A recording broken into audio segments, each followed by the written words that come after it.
guys!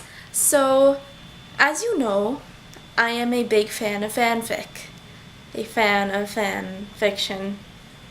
A fan of fiction made by fans of things. That sounded better in my head. So, today I've decided to talk about fan fiction, which I can do for many days, but I'm only going to do for a couple days, meaning today and tomorrow. I'm going to tell you my phone's ringing. Blast it. I'm going to tell you a few of my favorite fanfics from a bunch of different fandoms so y'all don't feel left out. Plus, I'm going to mention Harry Potter fics, and everyone's part of the Harry Potter fandom, am I right?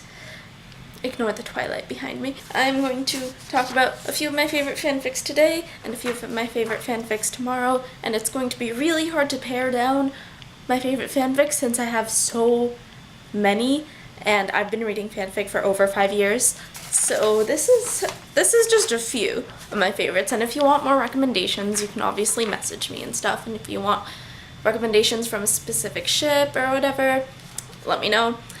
Also, check out my Perfect Fic is Perfect tag on AO3 because there are a lot of fics that are perfect that I don't mention.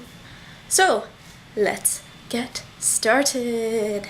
Okay, so my first fic is Performance in a Leading Role by Mad Laurie, and this is a BBC Sherlock fic, and its ship is John and Sherlock, and if you are in the Sherlock fandom and read fanfic at all, you've definitely heard of this fic. Performance in a Leading Role is an actor AU in which John is a romantic comedy actor and Sherlock is an Oscar-winning actor, and both of their careers are going downhill until they both get cast in the new Ang Lee movie, which happens to be a gay romance movie, even though it's not about being gay, which is important to the fic because it's one of the main themes in the fic, that gay books don't have to be about being gay. It's really, really good. I love it. I reread it all the time. It's just one of those books. It's like a Sarah Dessen book. You can just like breeze through it, and it's a fun read. Also, there are some smutty scenes, just a warning. Most of my fics have smutty scenes, because how can you read fanfiction without getting used to that? So that's Performance in a Leading Role by Mad Laurie. I will link to all of the fanfics in the description, and if I don't, you can feel free to yell at me via comments. So the second fic that I am going to recommend to you is called Afterimage by Everything is Poetry. Go read everything by Everything is Poetry right now, because she writes Tony Stark like a boss. And it takes place during Iron Man, and it takes what happened in Iron Man with Tony getting kidnapped by the Ten Rings and everything, and it makes Tony lose his eyesight, which really changes things. Jarvis plays a huge role. Basically, Jarvis is a character in all of Everything is Poetry's fics, and it's amazing. And it's a Pepper Tony fic, and it made me cry, but I'm a big crier with these things. I like cry in all movies. Last night I saw a Hindi movie and I cried. It's just very well written and very like respectful to the blind community from what I can tell. It's very respectfully done and it's artfully done.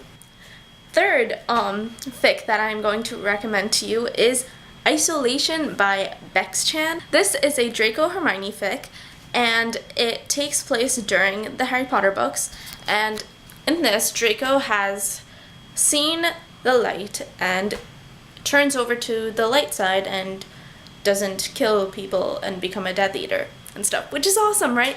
Except his whole family are Death Eaters, and he has to be in hiding now for a lot of the war. So where does he hide? Hogwarts! He has to hide in complete isolation, hence the title, in Hermione Granger's dorm room. Okay, so while this may sound like a total Stockholm Syndrome type thing, it is not at all. Once you factor in the war going on and the other characters and Luna and everyone, Andromeda is a big character in it, which comes as a surprise. I'm not going to spoil anything for you. It's really good. Go read it. And the best part is it's not finished yet, so you get to look forward to new chapters. and every time Bex-chan updates, I do a little dance, because it's just that good of a fic. The fourth fic I'm going to recommend to you today is called Legally by 30 by Patchfire. This fic is a total rom-com fic. It is a Glee fic, and its ship is Noah and Kurt, which may seem like a weird pairing to a lot of you, but this is a good fic, and it takes place over the years after McKinley's high school graduation. It's a total AU, and it takes place over about 10 or so years, and it follows Noah's life and where he goes to college, what he does, and how he eventually ends up with Kurt Hummel. The whole premise of this story is that Rachel Berry forced everyone to put goals that they wanted to have by the time they were 30, and Kurt said, I want to be legally married in all 50 states by the time I'm 30. Wonder what happens. It's just a fun fic that I really like. Sam Evans is has a pretty big role in it, but it mostly follows Noah Prockerman's life, and Noah Prockerman is like my favorite character ever. Okay, so the final fic I am going to recommend to you for today, for my third VEDJ video, is Alone on the Water by Mad Lori. This is a one-shot. It's the only one-shot I am recommending to you today. And it is absolutely heart-wrenching. Don't read this fic. It will make you cry so hard. Oh my god, I'm like almost in tears right now just thinking about it. This is a John Locke fic that is amazing, in which Sherlock gets a brain tumor. Yeah. You just go read it and go cry. It's basically the one fic in the Sherlock fandom that everyone should read, because it is just that good. But it's also super depressing. So, I hope you enjoyed this third VEDJ video, and do a video response. Tell me what your favorite fanfics are. Don't know how to end this video.